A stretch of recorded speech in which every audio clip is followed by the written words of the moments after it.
Hello student, Khan sir agriculture classes में BSc agriculture second semester subject soil and water conservation engineering के MCQ question जो कि आने वाले एग्ज़ाम में आपको देखने को मिलेंगे। तो चलते हैं, क्वेश्चन नंबर 1 है आपका, रेत के टीले कहाँ पाए जाते हैं। तो ऑप्शन ए है आपका उत्तर प्रदेश, ऑप्शन बी है आपका मध्य प्रदेश, ऑप्शन सी है आपका हिमाचल प्रदेश और ऑप्शन डी है राजस्थान। तो स्टूडेंट इसका राइट आंसर क्या होगा? इसका राइट आंसर होगा स्टूडेंट ऑप्शन इसका डी, राजस्थान इसका राइट आंसर होगा। तो राजस्थान में रेत के टीले देखने को हमें मिलते हैं।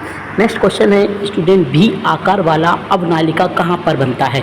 जो भी आकार वाले अवनालिका होते हैं वो ज़्यादातर आपको भी आकार के जो अवनालिका हैं वो ज़्यादातर आपको कहाँ देखने को मिलते हैं स्टूडेंट? तो वो आपको देखने को मिलते हैं बालुई जो मिट्टी होती है, बालुई मिट्टी में, सैंडी सॉइल में ज़्यादातर देखने को मिलते हैं स्टूडेंट।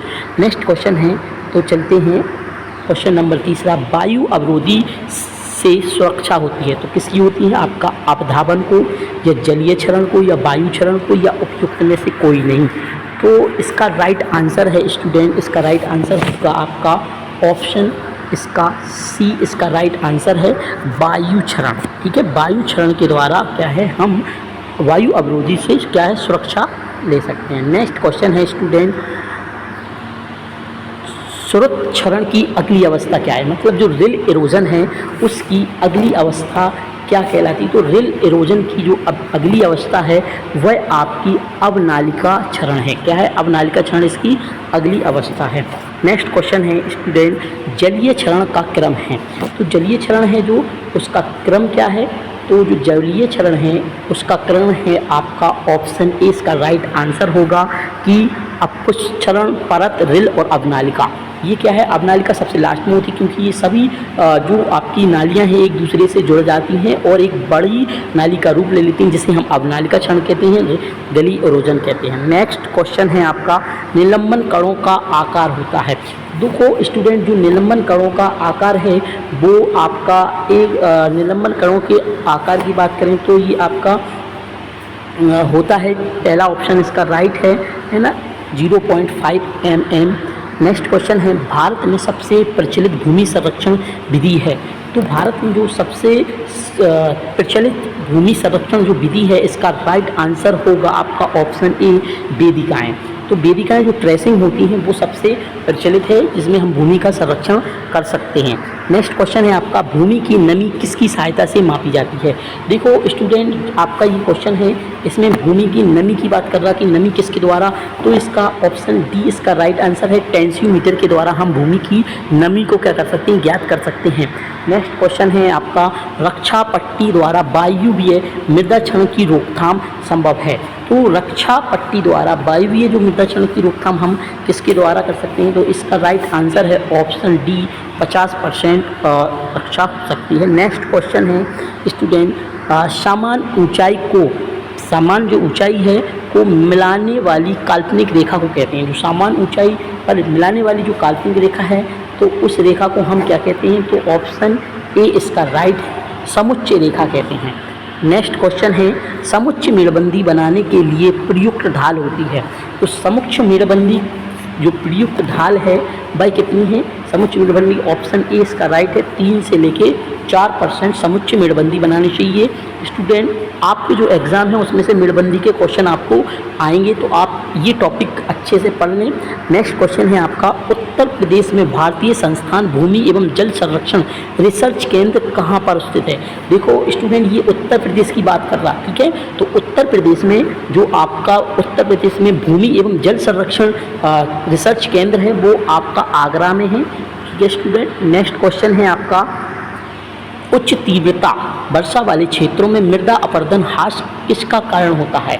तो उच्च जो तीव्रता है तो इसका कारण क्या हो सकता है? तो इसका ऑप्शन सी इसका राइट आंसर है, जिसमें आपका हो सकता है ढाल प्रतिशत और ढाल की लंबाई। जो उच्च तीव्रता वर्षा वाले क्षेत्रों में मृदा अपरदन है ना, जो मृदा अपरदन सॉइल इरोजन का ह्रास किसका कारण होता है। नेक्स्ट क्वेश्चन है स्टूडेंट, सार्वभौमिक मृदा ह्रास समीकरण किसने विकसित किया था। तो सार्वभौमिक मृदाहास जो समीकरण है वो किस वैज्ञानिक द्वारा दिया गया था? तो इसका राइट आंसर होगा आपका विस्मीयर स्मिर्थ के द्वारा। ठीक है, इसका राइट आंसर क्या है? ऑप्शन डी इसका राइट है। नेक्स्ट क्वेश्चन है आपका, भारतवर्ष में अनुमानित संपूर्ण वार्षिक वर्षा जल की उपलब्धता मीटर हेक्टेयर मीटर है, कितनी है? तो इसका राइट आंसर आपका होगा ऑप्शन सी, इसका राइट आंसर होगा 400 मीटर प्रति हेक्टेयर। नेक्स्ट क्वेश्चन है, जल अपवाह के लिए परिमेय सूत्र कितना है? तो जल अपवाह के परिमेय सूत्र की बात कर रहा, ऑप्शन ए इसका राइट आंसर है। नेक्स्ट क्वेश्चन है, सार्वभौमिक मृदाहास समीकरण किसके लिए किया जाता है? तो सार्वभौमिक मृदाहास जो परीक्षण है वो किसके लिए किया जाता है? ऑप्शन ए इसका राइट आंसर नहीं है, इसका राइट आंसर है ऑप्शन ए है कुल मृदाहास, ऑप्शन बी है अनुमानित मृदाहास, ऑप्शन सी है कुल बेड लोड। इसका राइट आंसर उपयुक्त में से सभी होगा, डी ऑप्शन इसका राइट होगा स्टूडेंट।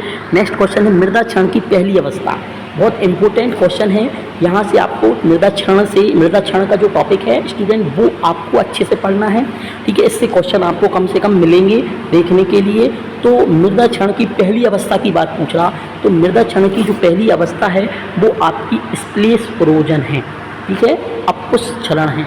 नेक्स्ट क्वेश्चन है, खेतों में पलवार का प्रयोग करते हैं, तो खेतों में जो पलवार है कौन से पलवार का प्रयोग करते हैं खेतों में? तो इसका राइट आंसर क्या होगा? इसका राइट आंसर इसका डी है। पहला ऑप्शन है मृदा क्षरण को रोकने हेतु, मृदा नमी हेतु, मृदा तापमान हेतु और उपयुक्त में से सभी, तो इसका राइट आंसर है सभी। नेक्स्ट क्वेश्चन है, मृदा क्षरण के कौन कौन से कारक हैं? तो मृदा क्षरण के कारक की बात करें तो आपको सभी को पता है कि मृदा क्षरण के सिर्फ दो कारक हैं। पहला आपका है जल के द्वारा मृदा क्षरण होता है, दूसरा किसके द्वारा? वायु के द्वारा। तो इसका राइट आंसर क्या होगा? इसका राइट आंसर होगा ए और बी दोनों। नेक्स्ट क्वेश्चन है आपका स्टूडेंट, भारत में बीहड़ और खडड का क्षेत्रफल है, बीहड़ और खडड का जो क्षेत्रफल है भारत में कितना है? वो 8 मिलियन हेक्टेयर्स है। नेक्स्ट क्वेश्चन है, गहराई एवं चौड़ाई के अनुसार अवनालिका कितनी प्रकार की होती है? देखो, गहराई और चौड़ाई के अनुसार जो अवनालिका है वो आपकी कितनी प्रकार से होती है? तो आपकी 6 प्रकार से होती है। नेक्स्ट क्वेश्चन है, हवा द्वारा मृदा क्षरण की प्रक्रिया है, तो हवा के द्वारा जो मृदा क्षरण की जो प्रक्रिया है उसका है आप ऑप्शन ए संचलन का आरंभ, परिवहन, जमा होना, उपयुक्त में से सभी। तो इसका राइट आंसर होगा डी, उपयुक्त में से सभी। नेक्स्ट क्वेश्चन है स्टूडेंट, बीज कटावा को इस रूप में भी जाना जाता है, तो बीज कटावा को किस रूप में जाना जाता है? इसका ऑप्शन सी इसका राइट है, सागरीय क्षरण। ठीक है। नेक्स्ट क्वेश्चन है, रोक बंद का प्रयोग करते हैं, रोक बंद है जो इसमें किसका प्रयोग करते हैं? तो ऑप्शन इसका डी वायु क्षरण का। रोक में जो है आपका, इसमें हम वायु क्षरण का क्या करते हैं? वायु क्षरण के लिए रोक बंद का प्रयोग किया जाता है। नेक्स्ट क्वेश्चन है, घासदार जल निकासी नाली का कार्य है, तो घासदार जो जल निकासी नाली है उसका क्या कार्य है? तो ऑप्शन डी इसका राइट होगा, ऑप्शन डी क्या होगा? पहला है ऑप्शन ए है इसका अपवाह वेग को कम करना, मिट्टी के ह्रास को कम करना, भूमि संरक्षण को बचाना। तो घास जल निकासी नाली का कार्य क्या है? उपयुक्त में से सभी, डी आंसर। सार्वभौमिक मृदा हानि समीकरण में कितने कारक हैं? ऑप्शन इसका राइट होगा बी, इसमें कितने 6 कारक होते हैं।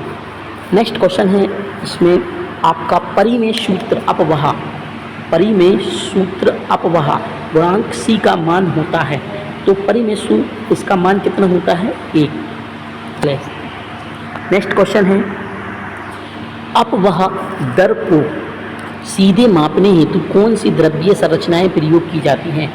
तो इसका राइट आंसर है ऑप्शन ए है बियर, ऑप्शन बी है फ्लूम, ऑप्शन सी है ओरिफिस, ऑप्शन डी इसका राइट है आंसर सभी। नेक्स्ट क्वेश्चन है, भी खांचा से अपवाह दर मापने का सूत्र क्या होगा? तो इसका राइट आंसर होगा स्टूडेंट आपका ए ऑप्शन इसका राइट है। नेक्स्ट क्वेश्चन है, भूमि उपयोग क्षमता वर्गीकरण विभाजित है, तो भूमि उपयोग क्षमता जो वर्गीकरण है वो विभाजित है। इसका ऑप्शन डी इसका राइट आंसर होगा 12 विभागों में। नेक्स्ट क्वेश्चन है, समुच्चय मेड़बंदी अपनाई जाती है जहाँ पर औसत वार्षिक वर्षा होती है। तो समुच्चय मेड़बंदी के लिए औसत वार्षिक वर्षा 1200 मिमी इसका राइट आंसर होगा। ठीक है। नेक्स्ट क्वेश्चन है स्टूडेंट, पट्टीदार खेती के अंतर्गत आती है। पट्टीदार किस खेती के अंतर्गत आती है? तो ऑप्शन ए है इसका आपका शस्य क्रियाएँ, यांत्रिक क्रियाएँ, और राइट आंसर इसका सी होगा दोनों। ठीक है। नेक्स्ट क्वेश्चन है आपका, घासदार जल निकास नली के लिए कौन सी आकृति सबसे अच्छी होती है? तो घासदार जल निकास नाली के लिए सबसे अच्छी आकृति की बात हो रही है तो कौन सी होती है? तो इसका राइट आंसर है समलंबकार, सी ऑप्शन इसका राइट है। नेक्स्ट क्वेश्चन है, भारतवर्ष में औसत वार्षिक मृदा ह्रास कितना है? तो भारतवर्ष में औसतन मृदा ह्रास की बात कर रहा वो कितना है? आपका ऑप्शन ए इसका सही है, इसमें है आपका 5334 मिलियन टन। नेक्स्ट क्वेश्चन है,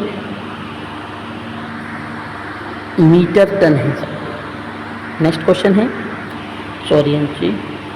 वर्षा जल संचयन से भूगर्भ जल स्तर पर क्या प्रभाव पड़ता है? तो ऑप्शन ए है घटता है, ऑप्शन बी बढ़ता है, ऑप्शन सी है कोई प्रभाव नहीं पड़ता, और ऑप्शन डी है उपयुक्त में से कोई भी नहीं। तो इसका राइट आंसर क्या होगा? जो आपका वर्षा जल संचयन से भूगर्भ जल स्तर क्या हो जाता है? जल स्तर आपका क्या होता है? बढ़ जाता है। इसका बी क्वेश्चन राइट है। नेक्स्ट क्वेश्चन है, दो लगातार वेदिकाओं के बीच की दूरी निर्भर करती है। दो लगातार जो वेदिकाएं होती हैं उनके बीच की दूरी निर्भर करती है। तो ऑप्शन ए है इसका भूमि की किस्म की ढाल पर, ऑप्शन बी है फसलों के प्रकार, ऑप्शन डी है वर्षा, राइट आंसर होगा डी सभी। नेक्स्ट क्वेश्चन है स्टूडेंट, मृदा क्षरण को रोकने वाली फसल। देखो मृदा क्षरण को रोकने वाली फसल ऑप्शन ए इसका राइट है मूंगफली, क्योंकि ये क्या है मृदा की जो मृदा को क्या है जड़ों के द्वारा जकड़े रहती है ना, जिससे मृदा का क्षरण नहीं हो पाता है। नेक्स्ट क्वेश्चन है आपका स्टूडेंट, वर्षा जल संचयन विधियाँ हैं कौन सी हैं? वर्षा जल संचयन विधियाँ हैं। ऑप्शन ए है छतीय वर्षा जल संचयन, इन सीटू जल संचयन, भूभागीय जल संचयन, डी उपयुक्त में से सभी। तो इसका राइट आंसर क्या हो? इसका राइट आंसर आपका डी ऑप्शन है सभी होगा। नेक्स्ट क्वेश्चन है आपका, अब नालिका क्षरण के नियंत्रण के लिए कौन सी विधियाँ हैं? तो अब नालिका जो क्षरण की नियंत्रण के लिए विधियों की बात कर रहा कि कौन कौन सी विधियाँ जो अब नालिका को क्या करती हैं? नियंत्रण कर सकती हैं। ऑप्शन रचनात्मक विधि, परिवर्तनिक विधि, वनस्पतिक विधि। तो इसका राइट आंसर क्या होगा? आपका डी होगा। ठीक है, उपयुक्त में से सभी विधियाँ अपनाई जाती हैं। नेक्स्ट क्वेश्चन है, स्थानांतरित खेती कहाँ पर अपनाई जाती है? तो स्थानांतरित जो खेती है वो ज़्यादातर पहाड़ी क्षेत्रों में ज़्यादातर इसको अपनाई जाती है। ठीक है, स्थानांतरित खेती को। त्वरित कटाव का मुख्य कारक है। त्वरित कटाव का मुख्य कारक क्या है? ऑप्शन ए मनुष्य के द्वारा। नेक्स्ट क्वेश्चन है इसका आपका, परिमेय सूत्र जल समेट के कितने क्षेत्रफल के लिए उपयुक्त है? तो ऑप्शन इसका राइट आंसर होगा आपका ए ऑप्शन है 80 से 100 हेक्टेयर। नेक्स्ट क्वेश्चन है इम्पोर्टेंट क्वेश्चन है जो कि आपको एग्जाम में देखने को मिलेगा, केंद्रीय भूमि संरक्षण परिषद की स्थापना की गई, मतलब केंद्रीय भूमि संरक्षण परिषद की स्थापना कब की गई? ऑप्शन बी इसका राइट आंसर है 1953 में की गई थी स्टूडेंट। ठीक है, 1953। नेक्स्ट क्वेश्चन है आपका, भूमि संरक्षण के पितामह कहा जाते हैं। Soil water conservation, father of soil water conservation.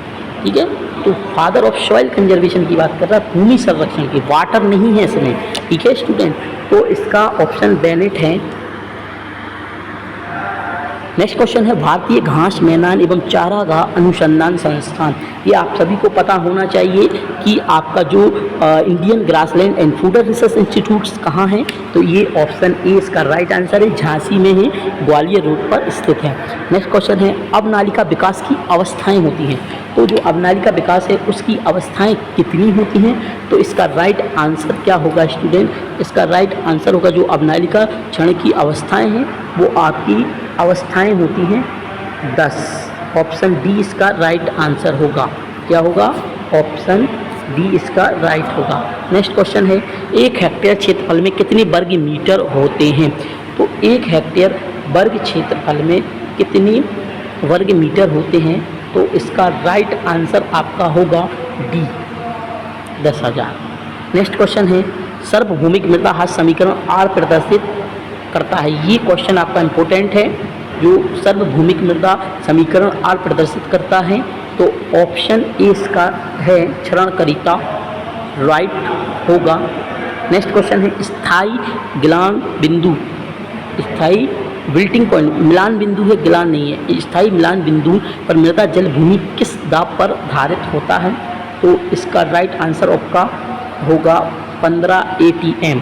Student, आपको अगर वीडियो अच्छी लगी हो तो वीडियो को लाइक, सब्सक्राइब और शेयर करें, और आगे भी आपको ऐसी वीडियो देखने को मिलती रहेंगी। तो आपकी जो एग्ज़ाम है उसके लिए आपको all the best. Thank you.